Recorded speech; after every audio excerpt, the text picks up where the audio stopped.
one of the reasons that I settled here, because I got asked this question a lot, right? What the hell are you doing in Guatemala? And one of the reasons that I settled here, obviously it was affordable for me. I was very broke in my early mid-20s, like a lot of people. No shame in that, right? Question is, how are you going to make the most of that time in your life? For me, that was not about running off and chasing money or sitting in an office and giving up those precious years of your young life. For me, that was about getting experience. And boy, did I find experience here. And so one of the reasons that I moved here was, I was able to build a house. There's no building codes. There's no inspectors, right? If you can build it, you can do it. But the other reason, too, was I wanted a very deep experience in nature. And I could tell you stories, but I won't. Because unless you knew me, you'd think I'm cracked. But the kinds of interesting things that happen to you, if there is magic, like real magic for human beings, that magic exists in solitude deep in nature. And some of the things that have happened to me up here, far from most other human beings, like I said, I had 5 years before I had a neighbor. So I lived in the forest. The only people that passed by were the indigenous coming up this footpath that we're on now. And they were walking up the hill to get their firewood or get certain stones that are good building material because they're flat. You can make floors out of them. Things like this, right? Planting coffee, harvesting corn, etc. I mean, those are my neighbors for 5 years. And during those 5 years, I was studying medicine with an old healer man that I met across the lake and turned that into an entire medical career. So I was having this deep, rich experience during the days. But at night, I would come up here and I just had this unbelievable experience deep in nature that was, quite frankly, well beyond anything. I could not have afforded to do this in, say, the United States, for example, where, my costs would have been easily 10 times plus. And, you could not have the kind of cultural experience of learning about other ways of thinking and other ways of behaving, other ways of seeing the world, which is what I was really into at that time. I'll do a separate special video on that. And this house was built in stages. This is my house from the back. Now there's a big black tarp up because we're finishing that and we don't want the rain to get on there. But the top room has been redone. Big deck, water tank, right? There's a bodega, like a shed with a generator. It's a very unusual house. It was built as a tree house. If you think offshore structures like where to bank, how to invest in foreign real estate, and where to set up your foreign trust are difficult or complicated, they're not. That's not the hard part of creating an international lifestyle. The hardest part is the decision to go. That's why I wrote Secrets of the Expat Adventure, to share with you a deeply personal view of what happens when you decide to cast off the chains of a normal life full of predictable outcomes. I don't want to spoil the ending for you, but you quickly discover yourself living your best life, the life you were meant to live, instead of the one you're stuck with. Across 156 pages, I'll share the incredible adventure I've enjoyed because of my decision to leave my old life behind and create an international lifestyle. I lay out for you the consequences of remaining in a life or location where everything is familiar, contrasting that with the almost magical growth and gain that is possible once you decide to take the path of adventure. There's something deeply mysterious about choosing an adventurous life. Once you commit, helpers appear, and events seem to unfold in an almost magically choreographed manner. You find yourself learning, living, and loving your life in a way that you thought you'd lost forever. There is no financial gain that compares with the recovery of the best parts of yourself. Fortunately, the decision to internationalize is also a great way to get wealthy.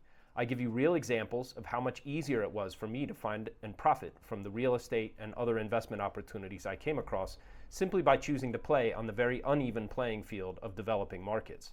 If you're worried about what's happening in your home country and you're on the fence about whether or not you should create your own plan B, Secrets of the Expat Adventure will give you clarity and inspiration to choose your own path of freedom and adventure. I promise you'll never look at your life the same way again once you discover what an international lifestyle can do for you, your family, and your wealth. To get your copy, click the link below this video. Sort of like the house that you would have built, like when you're a kid and you want to build something awesome. And the ability to make whatever I wanted and make it work, for the tiny amount of money that I was able to cobble together. And so it's always pretty in the morning. But we built this house originally up into the canopy, and the avocado tree that I built it around and into is now dead and decayed, no doubt, because I crushed the roots and crushed the life out of it, unfortunately. But this is the house that you would have built when you were a kid and you had the impetus to dream big and to imagine some kind of fairyland, almost like imaginary realm for yourself. And so I lived in the forest for 5 years while I studied medicine with my mentor, and then eventually moved on to various and sundry other things. But I've kept the place all this time because it is such an incredible retreat and such a magic realm to be up here in nature. The hummingbirds will come inside the house, right, in the mornings. The incredible peace of the place, but the magic of being surrounded with this much nature is something that I think very few people get to experience. So I'm very fortunate, but it wasn't all luck, right? I had enough foresight to go after what was important to me at a time when I certainly didn't have enough money to go after it, but I didn't let that stop me, right? And my message to young people is that it is important to do things that you can only do when you're young. The truth is you don't need that much money when you're young. You can get by with very little, but if you're sort of infected by the fetish that people have for money, you can miss those years, right? You can waste them. Not that it's a waste to go after money, but I think for most people it is a mistake because you can end up being really rich and hating your life. And the truth is, it's much easier to make money when you're older anyway, especially if you spent the early years of your life in worthwhile pursuits. You gain the skills that make you more valuable, that make it easier for people to give you tons and tons of money later in life. That's certainly what happened to me. But to people who are on the fence about any decision to create an offshore international lifestyle, the biggest thing that is overlooked and that nobody talks about is, and that I try to share and demonstrate to you in these videos, is, look, offshore structuring is simple. Setting up bank accounts and offshore trusts and IBCs and creating the legal structures that allow you to defer tax legally and grow your wealth faster by keeping it outside your home country's tax regime, which for most people watching this is the US. I mean, the big one is the US. If they take 40% of your money, right, it's hard to grow your wealth. If you put that in offshore structures and defer those tax payments till later and allow your wealth to grow, well, you benefit enormously. That's the easy part. There is nothing difficult at this stage of the game about setting up an offshore lifestyle in terms of the legal structures and the financial structuring that you can put in place. It's easy. I don't mean it's easy like you should go do it yourself. You want to deal with professionals, like people who really know this game, because the laws change, like in whatever countries you're going to structure. You got to keep up with that stuff. And so there are professionals who do that. They do it really well. I've teamed up with a group that I really like. They're friends of mine. They're the people I trust, and they're tremendous. I mean, they're as good as they get, and they're US based. So you're not dealing with, a lot of plan B bros pass you on to sort of fly by night lawyers in other countries and whatnot and try to save money, and they keep the lion's share of your fee for themselves. We don't do that here. Like, we put you in touch with people who give you white glove service and hold your hand all the way through, and they're US based, so you can get all your questions answered. But my point is, that's the easy part of setting up an international lifestyle. The thing that people overlook, that I find over and over again, is like the big elephant in the living room, is creating a global lifestyle allows you to live your best life. Most of what you think is determined by your culture and the people around you. If you think this isn't true, right, I could give you chapter and verse over and over again about how your belief system is based on the culture where you came from, period. This is true for everybody. It was true for me. It's true for other people. There's no reason to think that you live outside of that force, that dynamic. Part of the reason that I went global, and part of the reason that it was so important to me to set up an international lifestyle early on in my life, was I wanted ideas and ways of thinking that existed outside of those structures. I wanted ideas and belief systems and vocabulary and, right, I wanted cultural exposure to different cultural mindsets that allowed me to think beyond what my culture taught me was, this is true, this is right, this is correct. Because what you find when you're exposed to different cultures, but deep, at a deep level, right? Not a tourist level, not passing through and, trying not to mingle too much with the dirty, unwashed locals, but deep dive into a culture like the one I experienced here, is that you can think beyond what people where I came from cannot think about things the way I can think about them. And although it's a weird thing to try to describe to people, that's what I was after. I wanted to understand the world in a way that people where I came from had sort of hit a glass ceiling. They couldn't think beyond that. There are words in here. I learned some phrases in the dialect. Quechiquel is spoken in this pueblo, and then across the lake I learned, because of the hospital where I worked, I learned to speak some Tzutuil. Tzutuil is probably spoken by, maybe 100,000 people. I don't know. There's not that many indigenous people left that speak this, but you hear words and then that gets explained to you, like what that means. And you go, oh, wait a second. Like, we don't even have a word for that, right? And this is mostly medical terminology, concepts in medicine. I had to learn to read Chinese, right, at one point, because if you're going to learn the Chinese medical system, you have to learn enough about Chinese vocabulary, because the vocabulary contains the thinking. Now, the Chinese don't speak in words the way we think of words. They speak in pictures, right? They have pictograms, ideograms that convey ideas that are actual pictures, right, that are written in their languages. Their languages is very complex, but it's so different than Western kind of Indo-European languages. They think differently because of the difference in their language. This is a radical idea. This is a phenomenal concept. If you think about most folks from the U.S., even people who are expats down here, I know people who've been here as long as I have, 25, 26 years now, they barely speak 30, 40 words of Spanish. It's pathetic. And that's most expats, right? I wanted the deeper experience of really exploring a culture to help me think differently about the world and about my life. And so I set out to have an experience of a global lifestyle, and what I discovered was way beyond anything than I could have imagined. One of the things that kept me here and that kept me struggling to carve out my living here and explore was the people that I met. I met an old sailor. I built a boat. I've crossed the ocean multiple times. I lived at sea for 5 years, right? Here, I'm not saying like he didn't mentor me in boat building, but he inspired me, right, to go do this. His name was Mark Hassel. He died quite some time ago, but he was a legend in the sailing world. Mark Hassel wrote several books called For Love of Sail. It's an interesting travel log about the first time he built a boat and sailed around the world for 3 years. And then when he finished that, not content to stop there, he built a bigger boat and sailed around the world for 9 years. And he actually fell overboard in the Indian Ocean. It's a hell of a story.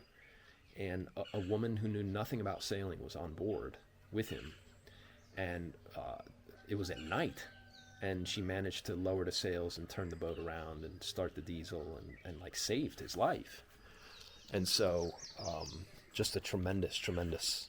I met another gentleman, my mentor in medicine. He just died this year, a couple months ago. Just got word that he passed away at age 82. Hell of a guy, real raconteur and boon companion. He was, during the time that I apprenticed with him, my best pal. Within limits, because, right, I kept the proper distance or respect, right, of an apprentice for a mentor. I mean, I was aware he was my teacher, but when I went to Pana, when I went to town, I slept at his house. I stayed with his family, and we looked after one another. If he needed stuff, he could ask me if I needed something. We went into business together. opened a small store while I was learning, and I had a 9-year apprenticeship. My education was so good that I took what I learned and went into the mainstream medical system in North America and taught doctors. I never went to medical school, but I actually got hired by Cleveland Clinic to teach their doctors.